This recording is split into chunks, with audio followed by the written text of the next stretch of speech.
Someone that just got injured, their home is truly a place of therapy and solace.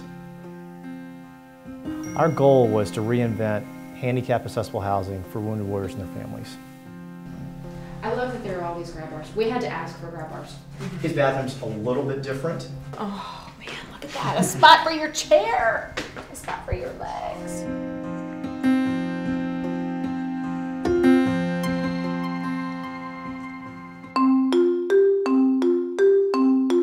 We're at Fort Belvoir, Virginia, in a neighborhood called Woodlawn Village. Before we came here in 2003 and started redeveloping housing, you should have seen what the housing looked like. I mean, some military bases had trailers that families were living in. Right at about 2 years ago, we're walking the house with the spouse and the service member, and you couldn't get into the family room without them pointing out, well, you should have done this different, you should have done that. Even the color of the carpet. We have a lot of people with PTSD and TBI, and this is a busy carpet. Please don't do that. It's painful.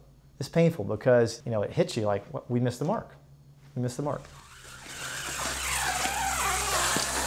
So it caused us to say, wait a second, instead of trying to make incremental changes, let's just throw the plans out the window and literally start from scratch.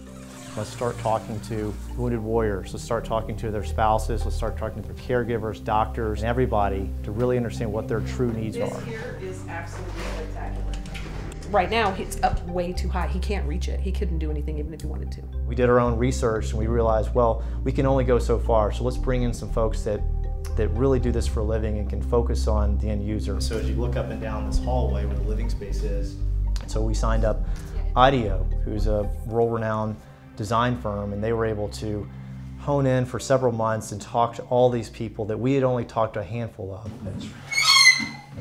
So he can pull right in. Pull right in. And they pulled out lots of ideas and gave us a framework as to the way that we could build the design around. Right, and so here, it slides right out. The innovative design here will improve the quality of life, not just for that wounded warrior, but for the spouse and for the kids.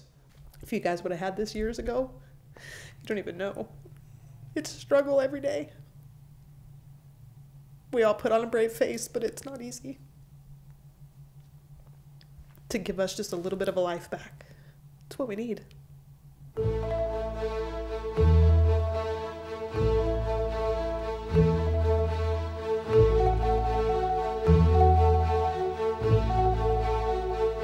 If you guys would have had this 3 years ago, we would probably stay active duty.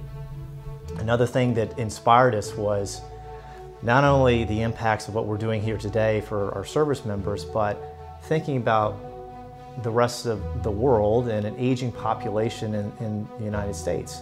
I think this model here could apply in a much larger scale beyond just active duty service members and veterans. So what we're trying to do is raise awareness for everybody. Why is this your favorite room? Because you want to know where he does his physical therapy right now? In the kitchen. In the kitchen. We're not stopping here. We've got a number of other sites on this military installation. We plan to build about 20 more over the next several years. And similar to the whole thought process, we're going to take lessons learned from the families living in the ones today, the brand new ones, and I guarantee you the design of the home 3 and 4 will be different. So if you had this teapot on half of the stove, I could have my hand here and it's not going to burn me.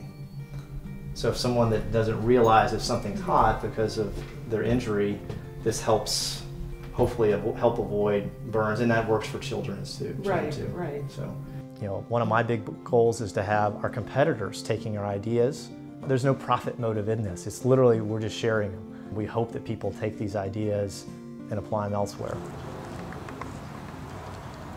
So we have a family living in a new home right across the street, and the soldier is a double amputee. He just got blown up 5 months ago. He's got 5 kids, and seeing them in that house and having them say, thank you, and that's all you need.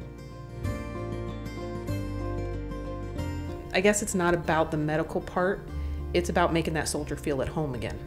And that's exactly what it is. That's what's important.